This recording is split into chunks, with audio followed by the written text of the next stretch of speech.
ममता बनर्जी जी ने बयान दिया है कि वह हारी नहीं है और वह इस कारण से इस्तीफा अर्थात रेजिग्नेशन नहीं देंगी, वो मुख्यमंत्री बनी रहेंगी। यह हास्यास्पद भी है और चिंताजनक भी है। यह चिंताजनक इसलिए है कि भारतवर्ष के लोकतंत्र में इस प्रकार की सुंदरता है। The democracy of India is known for the beauty कि जब सत्ता का हस्तांतरण होता है उस समय आजादी से लेकर अभी तक इस प्रकार की परिस्थिति कभी नहीं बनाई जाती है कि दो पार्टी आपस में उलझ जाए। बहुत ही सलीके से, सम्मान के साथ जो मुख्यमंत्री या प्रधानमंत्री की हार होती है, जिस पार्टी की हार होती है, वो इस्तीफा देते हैं और ये सत्ता का हस्तांतरण बहुत ही शांति प्रिय तरीके से भारतवर्ष में होता आया है। विगत 75 वर्षों में, in the last 75 years, India is known for this phenomenal democratic effect of its in the whole world. पूरे संसार में भारत अपने इस लोकतांत्रिक संवैधानिक प्रक्रिया के लिए जानी जाती है। मगर आज ममता बनर्जी जी ने जो कहा है और जो किया है, मुझे दुख के साथ कहना पड़ रहा है, यह जो परंपरा भारतवर्ष की थी उसके ऊपर एक आघात है। यह भारतीय जनता पार्टी के ऊपर आघात नहीं है, यह आघात लोकतंत्र पर है। यह आघात भारत के कॉन्स्टिट्यूशन अर्थात बाबा साहेब अंबेडकर के संविधान के ऊपर है। आप चिंता करिए, कोई अकेला इलेक्शन बंगाल में नहीं हुआ था। 5 राज्य चुनाव में गए थे, बंगाल भी चुनाव में गया था, असम भी चुनाव में गया था, तमिलनाडु भी चुनाव में गई थी, केरल भी चुनाव में गया था, पुडुचेरी भी चुनाव में गई थी। हमने कल देखा पिनरई विजयन, शांति से उन्होंने जब परिणाम देखा, उन्होंने आराम से जाकर अपना इस्तीफा सौंपा। आज हमने देखा स्टालिन जो सीएम हैं तमिलनाडु के जो थे, आज उन्होंने जाके लोक भवन में, गवर्नर्स हाउस में अपना रेजिग्नेशन सौंपा। मगर ममता बनर्जी है कि वो कह रही है कि हम हारे नहीं हैं और हम रेजिग्नेशन नहीं देंगे।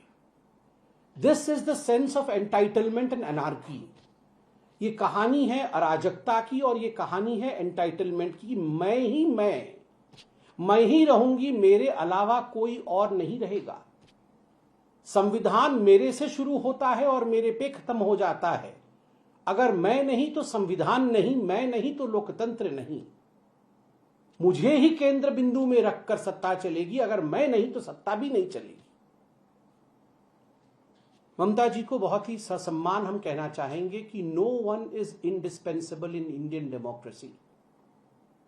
भारत के लोकतंत्र में कोई भी इंडिस्पेंसेबल नहीं है। जनता जनार्दन ही एक ऐसी शक्ति है जो इंडिस्पेंसेबल है। जनता जनार्दन ही एक ऐसी ताकत है जिसके बगैर डेमोक्रेसी काम नहीं कर सकती है। कोई भी नेता यहां ऐसा नहीं है जिसके बगैर देश नहीं चल सकता, राज्य नहीं चल सकता है। तो ये गलतफहमी जो ममता बनर्जी पाल रही है कि उनके बिना बंगाल नहीं चल सकता है और वही बंगाल है और वही सरकार है, एक गलत बात है। दूसरी बात, ममता जी का कहना कि वो विधानसभा भी नहीं जाएंगी। अब कैसे जाएंगी विधानसभा? मुझे तो समझ में नहीं आ रहा है वो क्या सोच के सोच रही थी कि विधानसभा जाएंगी। अब जीत तो हुई नहीं है उनकी भवानीपुर सीट से, वो विधायिका नहीं रही हैं, तो स्वाभाविक रूप से वो विधानसभा नहीं जा सकती है। और उन्होंने ये भी कहा कि मैंने इंडी गठबंधन के सभी लोगों से बारी बारी बातचीत की, सभी लोगों ने मुझे भी फोन किया, मैंने भी इंडी गठबंधन के सभी लोगों से फोन पे बात की। मुझे तो समझ में नहीं आता ये इंडी गठबंधन क्या चीज है? ये फोन पे ही बात करने के लिए है, बीच बीच में हाथ पकड़ने के लिए है? ये क्या चीज है इंडी गठबंधन? ये 5 राज्यों में चुनाव हो रहे थे, क्या हो रहा था इंडी गठबंधन का? राहुल गांधी जाके ममता जी के खिलाफ बोल रहे थे, ममता जी कांग्रेस के खिलाफ बोल रही थी, एक दूसरे के खिलाफ वो लड़ रहे थे। फिर काहे का इंडी गठबंधन? ये काहे का इंडी गठबंधन और किस चीज के गठबंधन को लेकर ये लड़ रहे हैं? लेफ्ट के खिलाफ तो कांग्रेस पार्टी लड़ रही थी केरल में, और अब वो बोल रहे हैं कि हम इंडी गठबंधन है। ये इंडी गठबंधन केवल एक फोटो अपॉर्चुनिटी के लिए सारे लोग एक दूसरे का हाथ पकड़ करके खड़े हो जाते हैं, उससे होता जाता कुछ नहीं है, केवल फोटो अपॉर्चुनिटी होती है। मगर जनता इन सब विषयों से, इन सब भ्रामक विषयों को समझती। बड़े दुख के साथ मुझे कहना पड़ रहा है कि ममता बनर्जी जिस प्रकार की स्टेटमेंट दे रही हैं, ये अराजक स्टेटमेंट है और कहीं ना कहीं राज्य में और भारतवर्ष में अराजकता फैलाने की एक साजिश है। She should desist from giving such kind of irresponsible statement. This is democracy and democracy in India should always be respected. उन्होंने कहा कि हमारी मोरल विक्ट्री हुई है, भारतीय जनता पार्टी की ऑफिशियल विक्ट्री हुई है और हमारी मोरल विक्ट्री हुई है। ममता जी मोरली जीत गई है। तो हमने भी कहाँ रोका है। आपको अगर लगता है कि आपकी मोरल विक्ट्री हुई है तो आप मोरल मिठाई खाइए, आप आराम से मोरली उसको सेलिब्रेट करिए, हमने तो कभी रोका नहीं है। मगर जो ऑफिशियली होना चाहिए वो तो ऑफिशियली ही होगा ना। मुझे लगता है जनता जनार्दन सब कुछ देख रही है। टीएमसी का सच, ममता जी के झूठ और भारत के लोकतंत्र की गरिमा, यह सब जनता जनार्दन के सामने है। जनता ने अभी जवाब दिया है, कल ही जनता के जवाब का नतीजे निकले हैं। जनता को इस प्रकार दरकिनार कर देना यह उचित नहीं है। ममता जी, मुझे लगता है बंगाल की जनता और बंगाल की जनता की भावनाओं का कदर करेंगी। आसाम की यदि हम बात करें तो आसाम में कांग्रेस पार्टी के जितने विधायक जीते, सिर्फ एक को छोड़कर बाकी सारे के सारे मुस्लिम एमएलए हैं। इसको किस तरीके से देखते हैं आप? देखिए, उनके पार्टी का विषय है। उन्होंने जिसको टिकट दिया और तुष्टीकरण की राजनीति के कारण किसकी जीत होती है, ये उनके पार्टी का विषय है, वो बताएंगे। भारतीय जनता पार्टी ने सबका साथ, सबका विकास, सबका विश्वास और सबके प्रयास के साथ आसाम में जिस प्रकार का सघन परिश्रम किया और जिस प्रकार हेमंत बिश्व शर्मा जी के नेतृत्व में चुनाव लड़ा गया और जिस प्रकार माननीय प्रधानमंत्री नरेंद्र मोदी जी के विकास की गाथा के कारण आसाम आगे बढ़ा है। तीसरी बार हमारी सरकार बन रही है। दूसरे पार्टी के कौन से कैंडिडेट जीत रहे हैं, कौन से हार रहे हैं, इन विषयों से ऊपर उठ के भारतीय जनता पार्टी आसाम के विकास के लिए काम करेगी। सर, सुबह बीजेपी के जो बंगाल के नेता हैं उन्होंने डेट भी अनाउंस कर दी कि 9 तारीख को शपथ होनी है। अब ऐसे में एक जो बांध बन गया है जो प्रोसेस का लेके, अब इसको कैसे ये कह रहे हैं हम इस्तीफा नहीं देंगे और उधर बीजेपी के लिए हम 9 तारीख को शपथ लेंगे। देखिए, शपथ के डेट्स फॉर्मली अनाउंस होंगे। मुझे लगता है मेरा मैंडेट शपथ का डेट अनाउंस करना नहीं है, पार्टी उसे ऑफिशियल तरीके से करेगी। मगर देखिए, संविधान के जो निर्माता हैं उन्हें भी शायद पता होगा कि ऐसी भी स्थिति हो सकती है जैसा आज ममता बनर्जी जी ने किया है कि मैं इस्तीफा नहीं दूंगी। ऐसे सिचुएशन से बचने के लिए उन्होंने सभी प्रकार का मार्ग प्रशस्त रखा है संविधान में। भारत के संविधान में असेंबली का टेन्योर फिक्स होता है। जहां तक मैं जानता हूं 7 मई को बंगाल के विधानसभा का टेन्योर समाप्त हो रहा है। स्वाभाविक रूप से जब टेन्योर समाप्त हो जाता है तो जो मुख्यमंत्री रहता है वो मुख्यमंत्री और नहीं रहता है।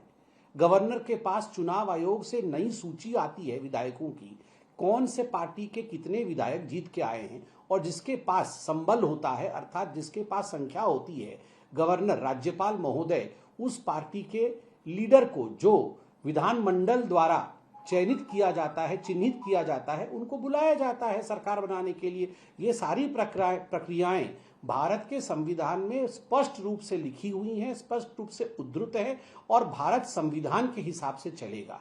किसी के प्रेस बाइट या किसी के कुछ कहने पर नहीं चलेगा, संविधान के हिसाब से चलेगा।